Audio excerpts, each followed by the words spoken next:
Thank you. So, castle and a button. I think a lot of people know what that means, but... It's as easy to create a castle as a button. If you believe that castles are as easy to obtain as buttons, then you'll have lots of castles. So, I'm trying to turn it into a button. It's $1.5 billion, and it's the amount that would allow me to achieve a vision that I have to make a lot of people happy, because I've seen the vision and I've seen it happen in the world, and it just happens to be around the amount that I would require to do that. And I'm trying to work through making the castle to a button. So you had an example the other day of Jerry having the basket out there, and he would take the shot so far enough away that he could make it, but... Far enough away that it excited him when he did, and not so far that he doubted it. How do you feel about your basket? So 20 years from now, it feels achievable, but 5 years from now, it feels pretty far, and... Well, then you're being too specific about it. You see, what trips most humans up, and this is the same conversation that we had a little bit ago today, where you think about your action orientation or the manifestation part of it rather than the energy part of it. For example, does the idea of clarity seem easily achievable? On certain topics, yes. Say again? On certain topics, yes. Do you think that you could get clear on something today? Do you think that you can get clear on something 20 years from today? Do you think you need 20 years to find clarity? Or do you think that clarity is something that is easily achievable? The point that we're making is that thoughts and alignment of thoughts are easily achievable, and you usually don't assign the necessity of time to them. In other words, I can be happy or sad today. I can be happy or sad 20 years from today, but I don't need 20 years to go from sad to happy. I could focus that into being today. And we want you to understand that everything is that way, but it is your action orientation and your belief in how long it takes to gather up. If you can think of money as energy rather than as money, then you can shorten the timeline. So would you suggest then to just keep setting kind of baskets in feelings, not necessarily a dollar amount, but just feelings where I feel it's satisfying, and then let this good feeling I have about what the 1.5 billion stands for? Yes, but even more, we would focus upon the outcome that you're reaching for rather than the means that you believe is necessary to accomplish it. If you think about what you want and why you want it, the energy is usually clear. But if you think about what you want and how you're going to get it and when it's going to come and what it's going to require and who's going to be there, then you introduce a lot of unnecessary questions to which you don't have the answers, which just piles resistance, which makes the timeline have to be more spread out. But it doesn't need to be. The universe can deliver it to you as quickly or as slowly as you believe it to be.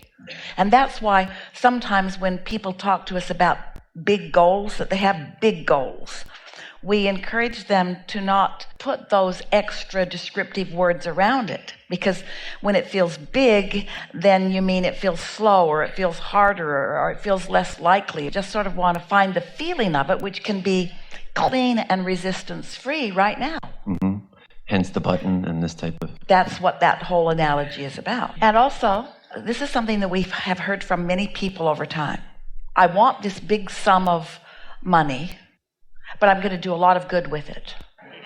In a sort of justifying, I need the justification for doing the good before I will allow the good to come to me.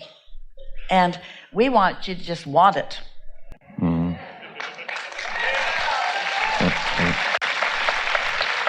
And it's that feeling that you need to justify it that is really even a bigger culprit than the feeling that you need 20 years to get it. Okay. So then the feeling is wonderful. Why so much money anyway? Nothing should cost that much. That's just what it costs. That's what it costs. Costs what it costs. Well, your logical mind might be warped. Because we cannot assign monetary value to energy, and when you stop doing it, you'll get a lot more bang for your buck. Yeah. So it's a professional sports team, and it's 20 years from now, I'm gauging it's about 1.5 billion. Yeah, and we know. And we're talking after tax. It's not worth that much. Yeah. No, and the feeling, and that's the thing. I really I feel so great about it, and when I talk with my wife about it or anybody else in terms of why I like it. It's because I've had the feeling so many times with the sports team that it brings so many people together, at least for that team when they're doing well. San Antonio Spurs, for example. So that just makes me feel really great. So if someone asks me, what do you really want? That's what I really want. Now, in other things, when just clean it up by wanting that or something like that, but don't assign a price tag to it that throws resistance on the trail. And we know this is the same subject that we've talked about earlier a couple of times here today, where you're wanting to bridge or blend the action with the energy or the physical with the non-physical. We're just suggesting to you that your practicality, your wanting to look at it through your physical eyes before the energetic work is done will slow the energetic work down. It's a little bit like the discussion of when to offer the action, and we say offer the action once you're completely in alignment. When you're completely in alignment, then there's no resistance. But if you're offering the action or even contemplating the action before you're completely in alignment, then it feels like a really big, hard thing to do. And nothing is a really big, hard thing to do when you have the leverage that creates worlds flowing with you. So what I really want to feel now, I want to allow that because the feeling of it, just the thought of it's good enough actually for me. Don't get your desire ahead of your belief. That's just torturing yourself unnecessarily. If you get your desire ahead of your belief, then it's uncomfortable. Then you have to add decades to the process. But what if your desires just called your belief into alignment? What if your desire is uninhibited because you put it there, it's there and it's real? And what if your inner being is all over it and calling all of the cooperative components? And do you know how you'll know when you're a cooperative component?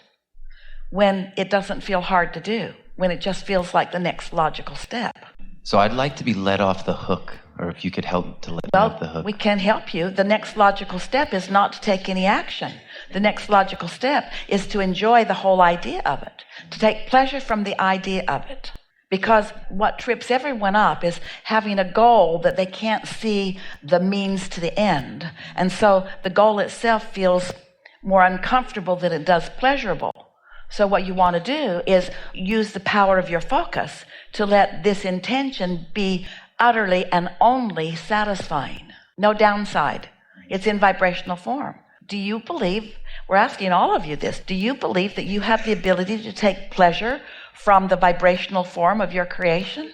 Because that's really what you got to do. You got to take pleasure and only pleasure from the vibrational form of your creation. And when you've got that nailed down, then all of the other pieces will come into place. But when you believe that you've got to figure out how or where or when the other pieces are going to come into place before you let yourself take pleasure in it, then it gets all lopsided. Mm-hmm. So you said it's active in the vortex, and that means, and by active we mean attractive in nature. Mm-hmm. Gathering the cooperative components. If I don't go towards it because I've created it, the feeling of it and the desire for it, that's the thing I want to be left off the hook of. If I don't ever achieve that thing, that feeling, except for the feeling, that's enough. I want to, because the physical is still something that well, that's illogical. Someone who really wants something cannot say that. Okay. A lot of humans try to say that. We never have any of it. But a lot of humans try to say that because what they're wanting to do is let themselves off the hook for the doubt that they currently possess. We're just saying get rid of the doubt. Can't get rid of anything. Replace the doubt with the pleasure of the idea. We want the desire of it to be all that you need to find. Do you see yourself as one of the cooperative components? Because if there's hesitation, you're not. If you're trying to let yourself off the hook, then you're not. You have to allow yourself to be a free-flowing vibrational particle that can be attracted by the idea of your desire. If you have given birth to it, you will never be able to hold yourself apart from something important that you've given birth to and be joyful. So it's not just giving up the idea of the dream, it's giving up the happiness that the dream promises. Ooh, we're almost on it. The whole point of wanting it is for the happiness that the dream promises, and then the manifestations, it has to come. But when you say, well, maybe I'm willing to give up the big picture of it, and we say, you can't do that because now you've given up on the happiness that the dream promises. Are you following this? You either believe or you don't. So I'm trying to get myself into a state of that feeling because I do have an attachment to it. This is the disadvantage of asking for things that are bigger than you believe. Ask for a whole bunch of things that are just the right size until you have shown yourself that all things are possible. That's the basket thing that Jerry was talking about. You get the basket out there so far you don't believe it. After a little while, you stop trying. Or you make up things that aren't true. I never really wanted to do that anyway. That's why I put it out there so far. I was just kidding. Yeah. So I have a deep feeling that I can already see, I know I have it within me. Well, maybe it's not within you, but the potential of it is. When it's within you, you're not talking like this. When it's really within you, you're saying, I got this going on, just thought I'd let you know. Watch for it. You'll see it. Remember my face.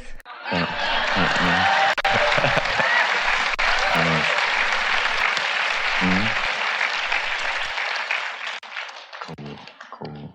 So basket where I can hit it and just continue going with that. Just remember what the real goal is. When life shows you something that rings your bells, you can keep those bells ringing as it comes into fruition. And by the time it comes into fruition, there are a whole lot of other things that are ringing your bells too, because you're not ever going to get it done. So it's the bell ringing that you're reaching for. It's the reason to focus and the reason to even care about how you feel. That's what it's all about. The things that life helps you to define that you want are not because anybody needs to create that. It's not that that is necessary for the upliftment of the universe. The reason that the ideas occurred to you is so that you will have a focal point in this time and space reality upon which you can find alignment with your inner being so that you can feel the power or the invincibility of your creative prowess, not because you needed to create it, but because it feels good to be in the process of creating. This is hard for humans to hear, because there are so many things that you want to create and you think that the creation of that is the main event. It isn't. It's just the reason to flow the energy, which is the main event. So the things that you ask for are only the reason for the necessary alignment, but it's the necessary alignment that is really what you're reaching for.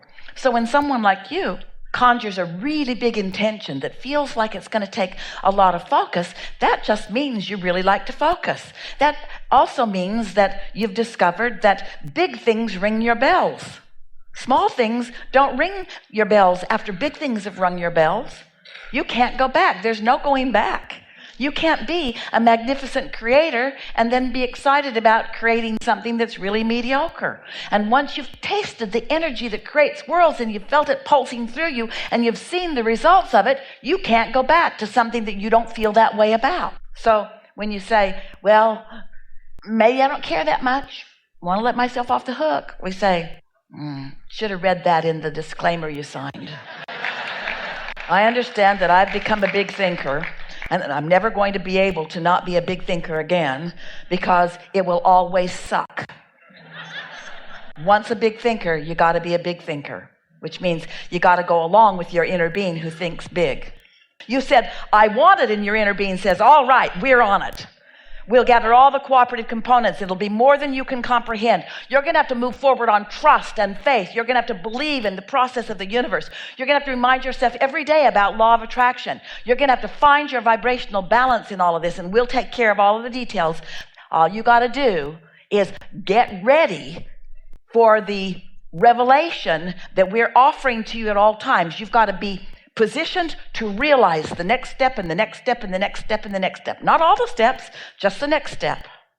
If life has helped you to decide it, it's a done deal. All you got to do is allow it to be, and the allowing it to be is what the pleasure of life is all about. That's what it's all about. You like that?